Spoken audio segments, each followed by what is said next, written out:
Basic से शुरू करने वाले हैं। आज का जो टॉपिक रहेगा वो है difference in crystalline and amorphous solid. जो सॉलिड है वो दो तरह से कैटेगराइज होते हैं, crystalline solid and amorphous solid. ठीक है, उसको हम लोग क्या करेंगे, डिफरेंस उसका सीखेंगे और साथ में ये भी सीखने वाले हैं कि एक्चुअल में टाइप्स ऑफ सॉलिड्स कैसे कितने होते हैं according to force of attraction. ठीक है, सो फर्स्ट ऑफ ऑल तो ये दो टॉपिक हमें इस वीडियो में करने हैं, तो फटाफट से हम लोग शुरू करते हैं। लेकिन स्टार्ट करने से पहले as usual this is my profile page on Unacademy platform. मेरे बारे में जितनी भी इंफॉर्मेशन है आपको यहाँ से मिल जाएगी। अभी तक 4.2 के यानी कि 4200 फॉलोवर्स मैंने कंप्लीट कर लिए हैं। 12 कोर्सेज लाइव हो चुके हैं। Now this one is 13th course. So अभी तक मैं 215 से ऊपर वीडियोस बना चुका हूँ जो आपको काफ़ी ज़्यादा मदद करेंगे। सिर्फ आपको नहीं, अपने जूनियर्स को भी बताइए, उनको भी बहुत मदद करेंगी। अब आपको कोचिंग की कोई खासी ज़रूरत नहीं है, घर पे बैठ के आराम से आप पढ़ाई कर सकते हैं। सो चलिए गाइज फटाफट से शुरू करते हैं। आज के जो हमारे टॉपिक है क्रिस्टलाइन एंड अमोर्फस, उनका डिफरेंस देखना है सॉलिड का। ठीक है, और साथ ही साथ हमें सॉलिड पढ़ने की कितने तरह के सॉलिड होते हैं according to force of attraction. पहले मैं आपको बताता हूँ, देखिए क्रिस्टलाइन अमोर्फस यहाँ कैसे आया, जरा एग्जामिन कीजिए। आपको पता है कैल्शियम कार्बोनेट, आपको अपने घर पे मार्बल अगर फर्श पे लगाओ तो मार्बल भी कैल्शियम कार्बोनेट है, और आप जिस चौक से लिखते हैं आपके टीचर्स वो भी कैल्शियम कार्बोनेट है। लेकिन आप गौर करो कि आपका जो चौक है बेसिकली वो कितना सॉफ्ट होता है, हाथों से टूट जाता है, लेकिन मार्बल इतना सॉफ्ट नहीं होता है। सो ये दो स्ट्रक्चर्स कैसे बन गई हैं, तो एक्चुअल में जो मार्बल है उसको क्रिस्टलाइन हम लोग सॉलिड कहते हैं, जबकि एमोर्फस है जो चौक उसको हम लोग एमोर्फस सॉलिड कहते हैं। दो डिफरेंट अरेंजमेंट, लेकिन अगेन जो हमारा जो टाइप है उसके अंदर जो मॉलिक्यूल है वो सेम है। तो यहाँ पर ये दो डिफरेंट फॉर्म कैसे बन गई हैं उन्हीं को हम लोग यहाँ पर करेंगे कैटेगराइज। हम समझेंगे इन दोनों में डिफरेंस कैसे आ गया और क्या क्या डिफरेंस होता है क्रिस्टलाइन एमोर्फस में।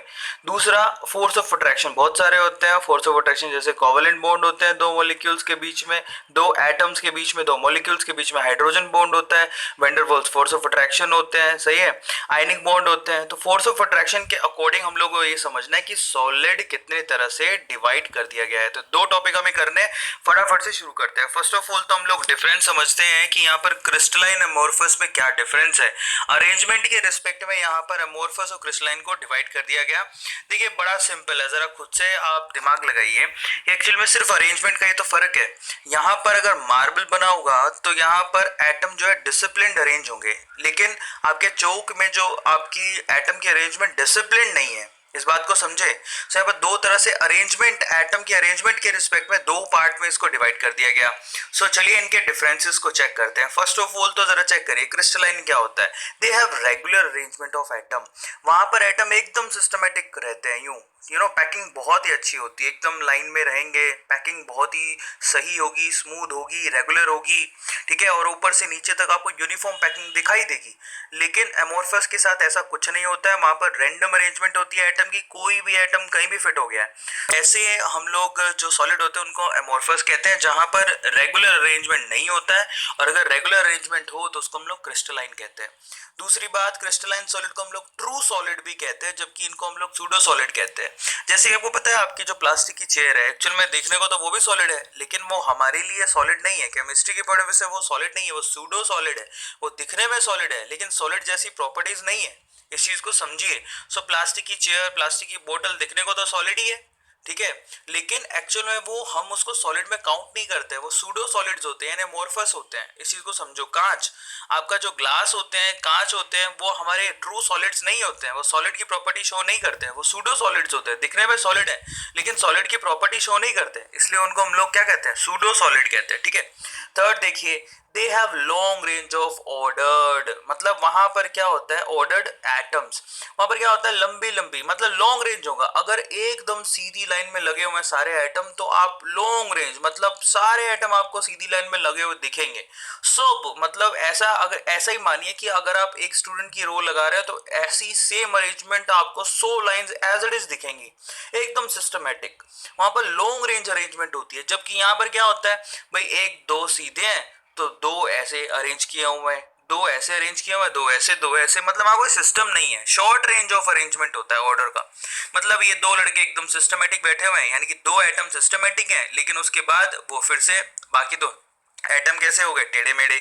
तो ऐसे अरेंजमेंट को जैसे पिक्टोरियल में आपको दिखाता हूँ, देखिए यहाँ पर इसको क्रिस्टलाइन बोलते हैं। लॉन्ग रेंज अरेंजमेंट है, देखिए यहाँ से इन दोनों के बीच में जो आया स्पेस, उसमें ये आपने डाल दिया, और ऐसा अरेंजमेंट आपको कंटिन्यूसली दिखाई दे रहा है ऊपर। देखिए ऐसा नीचे भी होगा, आगे भी होगा, पीछे भी होगा, लॉन्ग रेंज अरेंजमेंट है। लेकिन यहाँ देखिए यहाँ पर ये दो सिस्टमेटिक लगे हुए हैं, लेकिन क्या आगे सिस्टम बना, नहीं बना, ये नीचे आ गया, ये ऊपर आ गया। तो एक्चुअली ऊबड़ खाबड़ है, मतलब उसको हम लोग राजस्थानी बोलते हैं ना, ऊबड़ खाबड़, मतलब ऊपर नीचे है। तो एक्चुअल में सिस्टमेटिक नहीं लगे हुए, इनको हम लोग एमोर्फस कहते हैं और इनको क्रिस्टलाइन कहते हैं। एकदम सिस्टमेटिक, एकदम डिसिप्लिन अरेंजमेंट है। यहाँ पर डिसिप्लिन बिल्कुल नहीं है, कोई भी कहीं भी फिट है, कोई ऊपर, कोई नीचे, कोई दाएं, कोई बाएं, समझ रहे हैं। तो ये मतलब निकलता है जो मैं बोल रहा हूँ। अच्छा फोर्थ देखिए, ये ओपेक होता है, मतलब इसमें झांकना मुश्किल है, ट्रांसपेरेंट नहीं होते ये जो क्रिस्टलाइन सॉलिड्स होते हैं, जबकि एमोर्फस सॉलिड ट्रांसपेरेंट हो सकते हैं, जैसे कि ग्लास।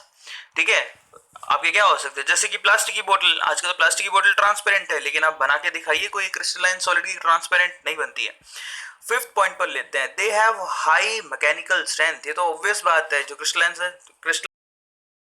स्ट्रेंथ ज्यादा होती है, मार्बल को ले लो, मैकेनिकल स्ट्रेंथ कितनी ज्यादा होती है एज कम्पेयर टू चौक।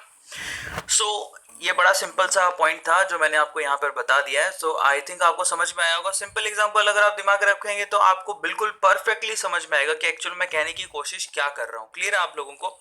सो जरा ध्यान से इसको देखिए। यहाँ पर mechanical strength, obviously mechanical strength किसकी ज्यादा होगी, मार्बल की। चौक की तो मैकेनिकल स्ट्रेंथ लो होगी ना। 6 पॉइंट पर चलते हैं, they have sharp melting point and enthalpy of fusion. अब इसको समझना जरूरी है, शार्प का मतलब क्या है। मतलब ये है कि इनका जो मेल्टिंग पॉइंट होता है शार्प होता है। मान लो कि कोई सॉलिड है ना 200 डिग्री सेल्सियस पे, मैं एक एग्जांपल के तौर पे ले रहा हूँ, 200 डिग्री सेल्सियस पे सोचो कि मेल्ट हो जाता है, मान लेते हैं। ठीक है, तो वो 200 पर पूरा मेल्ट होगा। ऐसा नहीं है कि वो 200 पे मेल्ट होना शुरू होगा वो टेम्परेचर बढ़ते हुए। आपको पता है कि मेल्ट होता है यानी कि जब फेस चेंज होती है तो आपका टेम्परेचर कांस्टेंट रहता है, इस चीज को जानते हैं ना आप। तो ये बड़ा कॉमन फिनोमेना है। तो इनका जो मेल्टिंग पॉइंट है वो शार्प होता है, मतलब 200 डिग्री सेल्सियस, मतलब 200 डिग्री सेल्सियस है, 200 डिग्री सेल्सियस पे पूरा पूरा मेल्ट हो जाएगा। लेकिन जो एमोर्फस सॉलिड होता है उनके साथ ऐसा नहीं होता है। दे आर रेंज ऑफ, वो जो मेल्ट होते हैं तो रेंज ऑफ टेम्परेचर में मेल्ट होते हैं। मतलब जैसे कि प्लास्टिक की चेयर ले लो, 200 डिग्री सेल्सियस में मान लो मेल्ट होनी शुरू होती है, तो वो होते होते होते होते वो टेम्परेचर चेंज होता रहेगा। फेस चेंज हो रही है लेकिन टेम्परेचर भी चेंज होगा साथ में। तो वहां पर कोई फिक्स रेंज नहीं है। तो ये बहुत इंपॉर्टेंट पॉइंट है जो बच्चों को समझ में नहीं आता है। तो 6 पॉइंट का मतलब आप समझ गए। चलिए 7th पॉइंट की तरफ, when cut with sharp tool give sharp edge. यहाँ पर अगर आप इसको किसी शार्प टूल से काटते हो तो शार्प एज देगा आपको। ठीक है, ये इसकी खास बात होती है। किसी भी क्रिस्टलाइन सॉलिड को ले लो, लेकिन यहाँ पर शार्प एज नहीं मिलती है आपको। बात समझ रहे हैं? यहाँ पर कट करोगे तो शार्प एज नहीं मिलने वाला। तो एक्चुअल में ना कई बार बोर्ड एग्जाम में सीधे क्रिस्टलाइन अमोर्फस के ऊपर क्वेश्चन आ जाता है, तो काफी इंटरेस्टिंग है, जिसको आपको बड़े ध्यान से देखना है। अब देख लिए, ये हमने आप अरेंजमेंट आपको दिखाया ही था। अब अगले कुछ जो डिफरेंसेस है उन पे चलते हैं। 8th पॉइंट देखो, दे शो प्रॉपर्टीज ऑफ, देखिए बहुत इंपॉर्टेंट है यहाँ पर, एन आइसोट्रॉपिक। यहाँ पर कंप्लीट कर लीजिएगा, वर्ड को लिखा नहीं हुआ है, an isotropic. An isotropic properties दिखाती हैं। ठीक है, एन आइसोट्रॉपिक का मतलब अगर आप इस डायरेक्शन में जा रहे हैं तो प्रॉपर्टीज कुछ और होंगी, अगर आपने डायरेक्शन चेंज कर दी तो प्रॉपर्टीज कुछ और होंगी। मतलब बिल्कुल डिसिप्लिन अरेंजमेंट है, फिर भी प्रॉपर्टीज कुछ और मिलेंगे आपको डायरेक्शन चेंज कर लिया तो। इस बात को समझे कि नहीं समझे? आई थिंक आपको समझ में आ गया होगा। तो इसको मैं थोड़ा सा एलेबरेट करके ऐसे समझा देता हूँ, जरा चेक करो। नाउ मतलब ये निकलता है, जरा सोचो, यहाँ पर ये क्रिस्टलाइन सॉलिड है और ये अमोर्फस है, जरा चेक करना। अगर मैं यहाँ से यूं सीधा गया तो मैं अगर सीधा जाता हूँ तो देखिए क्या मुझे फेस करना पड़ रहा है, एक एटम, सीधा दूसरा, तीसरा, सीधा एटम ही एटम मिल रहा है। लेकिन अगर मैं इस डायरेक्शन में गया तो सबसे पहले एटम मिला, फिर मुझे खाली स्पेस। ठीक है, फिर खाली स्पेस, फिर एटम, फिर खाली स्पेस, फिर खाली स्पेस, फिर एटम, फिर खाली स्पेस, फिर एटम। अब आप जरा सोचिए कि यहाँ पर सीधे जा रहे तो सब एटम ही मिल रहे थे, लेकिन अगर मैं इस डायरेक्शन में जा रहा हूँ तो मुझे खाली स्पेस भी मिल रहा है। इसका मतलब क्या हो गया, बेसिकली यहाँ जाते और यहाँ जाते तो हमें तो कुछ और ही अरेंजमेंट मिल रहे हैं। तो इसका अब है तो सिस्टमेटिक अरेंजमेंट, लेकिन अगर आपने यहाँ पर जैसे रिफ्रैक्टिव इंडेक्स की बात करो तो रिफ्रैक्टिव इंडेक्स यहाँ कुछ और होगी, यहाँ कुछ और होगी। बात समझ रहे हो? क्योंकि यहाँ पर रिफ्रैक्टिव इंडेक्स क्यों अलग होगी, क्योंकि यहाँ पर सॉलिड है और स्पेस भी है, यहाँ पर तो सिर्फ सॉलिड ही है, जबकि यहाँ पर रेंडम होता है। यहाँ पर अगर हम बात करें तो यहाँ पर आपको ये आइसोट्रॉपिक होते हैं, ये एनाइसोट्रॉपिक होते हैं। मतलब यहाँ पर जो फिजिकल और कुछ प्रॉपर्टीज होती हैं वो डिफरेंट होती हैं, यहाँ पर सेम ही मिलेगी क्योंकि रेंडम अरेंजमेंट है। बात समझ पा रहे हैं? रैंडम अरेंजमेंट है, तो यहाँ पर रैंडम है तो कहीं भी किसी भी डायरेक्शन में चले जाओ आपको रैंडम अरेंजमेंट मिलता है जो एक दूसरे को कैंसिल आउट कर देते हैं। बात समझे? मान लो कोई लाइट डाला आपने, मान लो उसने इसको इस तरफ धक्का दे दिया तो फिर ये उसको सीधा कर देगा। ये यहाँ से धक्का लगा फिर सीधा कर देगा, लेकिन यहाँ पर सीन कुछ ऐसा नहीं है। यहाँ पर अगर रिफ्रैक्टिव इंडेक्स देखोगे तो डायरेक्शन में अलग आएगा, इस डायरेक्शन में अलग आएगा, ये इसकी खास बात होती है। बात समझ पा रहे हैं आप? तो ये मतलब निकलता है इसका, ठीक है। अब देखिए जो नेक्स्ट पॉइंट था वो क्या था, नाइन्थ पॉइंट को देखिए, और एक काफी इंपॉर्टेंट है कि जो क्रिस्टलाइन सॉलिड होता है वो एन आइसोट्रॉपिक होते हैं। इस वर्ड को पूरा कर लेना, ये लिखा हुआ देखिए आइसोट्रॉपी, यहाँ पर एन आइसोट्रॉपी, इसको कंप्लीट कर लीजिएगा, भूल गया होगा लिखना। सो यहाँ पर क्या है, The value of physical properties are different in different direction, ये लिखा भी हुआ है, मेंशन्ड है यहाँ पर। The value of physical properties are same in different directions, क्योंकि सब रैंडम अरेंजमेंट है, कोई फर्क नहीं पड़ता उससे। नाइन्थ पॉइंट पर चलते हैं, when liquid is cooled। अब देखिए क्रिस्टलाइन कैसे तैयार होता है। अगर आपने किसी लिक्विड को जो कि सॉलिड में कन्वर्ट हो सकता है उसको कूल डाउन किया कंट्रोल सिचुएशन में और काफी टाइम दिया तो क्रिस्टलाइन में कन्वर्ट हो जाएगा। और अगर आपने बिल्कुल कूल डाउन किया सडनली तो वो एमोर्फस में, क्योंकि फिर टाइम नहीं मिलता एटम को फिक्स होने में, तो वो रैंडम फिक्स हो जाते हैं, ठीक है। डिसिप्लिन फिक्सिंग नहीं हो पाती उनकी, डिसिप्लिन अरेंजमेंट नहीं बन पाता। अगर आप क्विक या सडन यहाँ पर क्या करते हैं, उसको सॉलिड में कन्वर्ट करते हैं। तो ये बहुत इंपॉर्टेंट 9 पॉइंट्स है। 10th पॉइंट एक्चुअली यहाँ पर कंसीडर मत कीजिएगा, क्योंकि यहाँ पर डेफिनेशन के थ्रू कुछ लिखाया हुआ नोट, ये नोट है, ठीक है। तो आपको बता दूंगा यहाँ पर 9 आपके पास डिफरेंसेस है क्रिस्टलाइन और एमोर्फस के अंदर, जो कि बहुत ज्यादा इंपॉर्टेंट है। और 10th पॉइंट क्या लिखा हुआ है, depending upon the reaction conditions like pressure, temperature and sometimes a substance show 2 और मोर क्रिस्टलाइन स्ट्रक्चर्स। कई बार ऐसा होता है कि बहुत सारे ऐसे आपको एग्जांपल मिल जाएंगे, अगर आप टेम्परेचर और प्रेशर डिफरेंट रखोगे तो 2 से ज्यादा क्रिस्टलाइन स्ट्रक्चर भी कई जो है आपके पास सब्सटेंसेस दिखाते हैं। ऐसे को पॉलीफॉर्मिज्म कहते हैं, ठीक है, पॉलीमॉर्फस कहते हैं उनको। तो आपको ध्यान रखना है कि क्रिस्टलाइन स्ट्रक्चर अगर एक से ज्यादा है अकॉर्डिंग टू टेम्परेचर प्रेशर, उनको पॉलीमॉर्फस कहते हैं। तो ये एक अलग डेफिनेशन था जिसको आप अलग से नोट डाउन कर लीजिएगा। तो 9 आपके पास यहाँ पर डिफरेंसेस हैं क्रिस्टलाइन एमोर्फस के बीच में। आई होप आपको समझ में आ गया होगा।